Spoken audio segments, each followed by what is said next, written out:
Hello, I'm Eloise and this is my channel, and for today's video I am going to be showing you my updated complexion routine. I haven't done a complexion routine in such a long time and I have been doing things slightly differently and it's been wearing loads longer, so I'm just going to show you how I do it. I posted on my Instagram story the other day a picture of me with crazy contouring lines on my face, and you guys wanted to know how I've been doing my skin recently, so this is what I'm doing today. And also just remember that my 2,000 subscriber giveaway is still up and running. I'm on about 1,700 subscribers, so we've only got 300 to go. Make sure you go over to my Instagram at EloiseMayMUA. You find this post, you like it, tag 2 friends in the comment section, follow me on Instagram and subscribe to my YouTube channel, Eloise May Makeup, and you will be in with the chance of winning the Morphe Hit the Lights 39L palette. So without further ado, if you are interested in seeing my updated complexion routine for drier skin that's going to last you all day, then make sure you keep on watching. But before you do, make sure you give this video a huge thumbs up, subscribe and all that jazz, and let's crack on. So, first things first, I'm going to prep my skin. I have recently just had a glow peel, so I'm only allowed to use the products that are in the post-treatment kit. So I've already cleansed my skin with the Sensi Balm Cleanser by Illumia MD, and then I've put on my Recovery Balm by Illumia MD, and now I'm just going to use the Sheer Hydration with SPF 40. This is what is going to give my skin the glow. I have been really suffering with a lot of dry skin recently, so this is what just makes my skin look and feel so healthy. And of course, it's so important to wear your SPF all throughout the year, even in winter. Even when it's miserable outside and you don't think the sun can possibly affect your skin, it really, truly can. And because we're going to be doing a lot of cream contouring today, if we don't have that slip and hydration on our skin, that contouring is not going anywhere. So it's really important that we've got a fully prepped skin underneath. So, now that my skin feels nice and hydrated, we're going to go in with my cream contour slash bronzer. It's more of a bronzer, but anyway.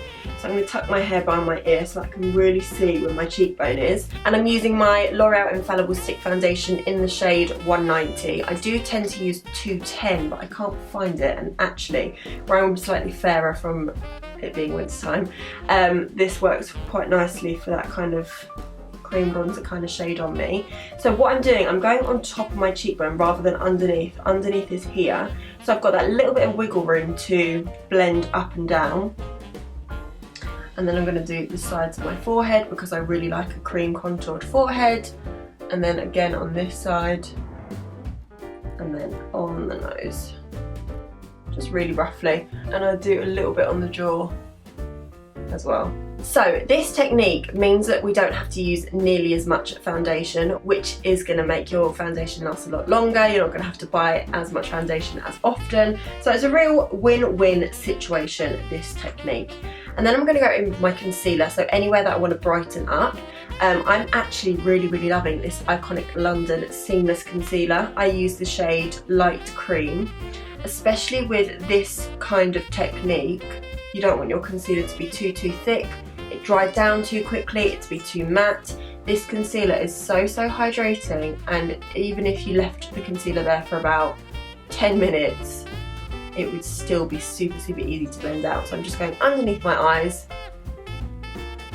on my chin, on my nose, and then a little bit on the forehead. Now what I'm going to do is slightly blend that cream bronzer slash contour with my So Eco stippling brush. So I'm just patting over the top of it. I'm not really swirling it away. I want it to still be quite defined so that when you put the foundation over the top, you can still see the cream bronzer coming through. You basically want to still be able to see it when you put the foundation over the top, because otherwise what was the point in putting it underneath? So this, like I said, this technique means that you use so much less foundation, which means that your skin's going to look so much less cakey if you find that that's an issue for you. It's a really lovely technique for drier skin because you're going to be using less foundation. And I'm actually going to be using an oldie but a goodie.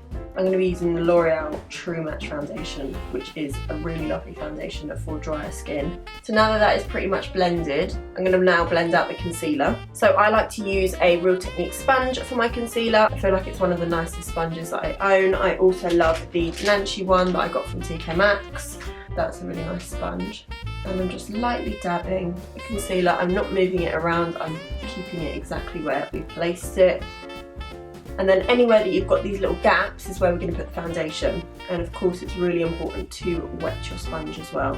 So this is what a Real Technique sponge looks like when it's dry, and then it swells up to about twice the size when you put water on it. And like I've said before, I clean my sponges every single time I use them, and I use the Dettol bar of soap. It's got antibacterial properties to it, so it really does get rid of any bacteria in your sponge. Now that we've blended out that concealer, we're going to go in with our foundation. So this is the old L'Oreal True Match that I got from New York when I went in February. And I've got the shade Nude Beige W3, but the one that you can get in the UK is the one with the pump top. I just don't happen to have my shade in that version. I just pour out a little bit, literally only need the smallest amount, and then I'm going to take my So Eco stippling brush and I take off the excess of that cream contour on the back of my hand so it doesn't mix in with the foundation, and then I'm just going to stamp it all over the skin, avoiding the under eye area because I like the brightness of that, I don't want to ruin that. And I'm not swirling, I'm just stippling it over the top so that it blends the cream bronzer into the skin. Can you see how nicely that is blended? And there's no harshness, it all looks lovely and smooth. I'm just going to do that all over my face, and because this foundation isn't an exact match to me, I like to bring it quite far down into my neck and then wear a high neck to cover up the rest. But do you remember how much I put on my hand? I still have loads left, so I've literally used the smallest amount of foundation. Now that that's all blended in and we're slightly still tacky, this is when I like to go in with my highlighter so that I get a real nice glow to the skin. So I've actually been using my Decay Naked Skin Shapeshifter recently, and I've been really loving it. I forgot how beautiful this highlighter is, and I've been using my Japanese 721 brush as per usual, and then I just press that over the top of my cheekbone. You don't want to be doing any swirling motions, because that's when you're going to lift the foundation and all the product that's underneath. That just gives you such a gorgeous, healthy glow. And then on the tip of the nose, bridge of the nose, forehead and the chin. And I really like my under eyes to sit there before I powder them down, because I feel like when you let the concealer sort of sink into your skin, it almost slightly set down onto the skin already. Just needs a further bit of powdering to ensure it's going to last. So my powdering technique has not changed whatsoever. So I'm just taking a fairly dense brush and my Maybelline matte maker, which is any old bog standard pressed powder. And I just press that underneath the eyes. And then this is where I would mattify anywhere that needs a little bit of setting in place. So that's my nose, my forehead, but literally the smallest amount of powder. I'm not using a ton at all. And if you're even drier than I am, you can literally just leave the powdering to under eyes or anywhere that you feel that you need it. And then I'm going to use the smallest amount of loose powder, so I like the I Heart Revolution Peach Loose Powder, and I'm just going to use the pointed end and the smallest amount of loose, just up where my creasing is. And I've been getting quite porous just here recently, so I've been baking that area too, and then just in my smile lines.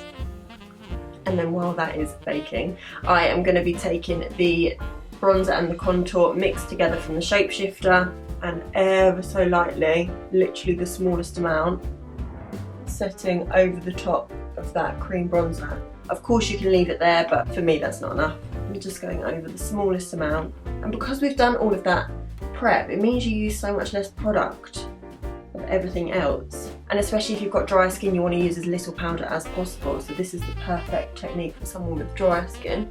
And like I've said before, I don't like to leave my loose powder there for very long, and I just dust it away with my powder brush, and then give myself a quick spritz of the B6 by Urban Decay, just to take down any of that powderiness.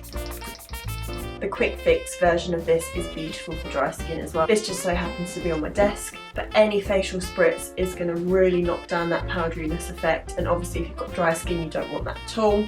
And if you feel like you need to, just go over the top with your sponge just to settle that into the skin. Now for a little bit of blush. So I've absolutely been loving this Morphe blush palette. This is in 8W, it's the warm one, and I've actually been loving this mixed with this, and I just dust that over the top of the apples of my cheeks. And you can go for a slightly bronzier blush if that's your vibe. I like a pinch cheek kind of look. And then just one step further, I'm going to go for one of these blush toppers just to give myself a little bit more of a glow on the actual cheeks. This is totally optional. I know a lot of people don't like to accentuate the texture on their cheeks, but it doesn't bother me at all. So I'm going to hop off camera, do my brows, do my eyes and my lips, and then I'll show you the finished look. Went a bit crazy with the old makeup, but I'm kind of living for it. I do not wear a wing and just fancied it. All I used was the 24/7 Gliding Pencil by Urban Decay in the shade 0, pulled it out into a wing shape, and then I put one of the Moon Dust glitters over the top in the shade Galaxy from the Moon Dust palette by Urban Decay, and then a little bit of shimmer on the lid. Feeling it. Don't know about you, but I am. Anyway, you guys, this is my finished complexion routine. I hope you enjoyed and took a few tips and tricks away for your own complexion routines over this festive period and throughout the rest of your life as well. Take them along with you. So anyway, you guys, if you enjoyed this video, then make sure you give it a huge thumbs up, subscribe and all that jazz. I'm Eloise, this is my channel, and I hope you enjoyed, and I'll see you in the next one.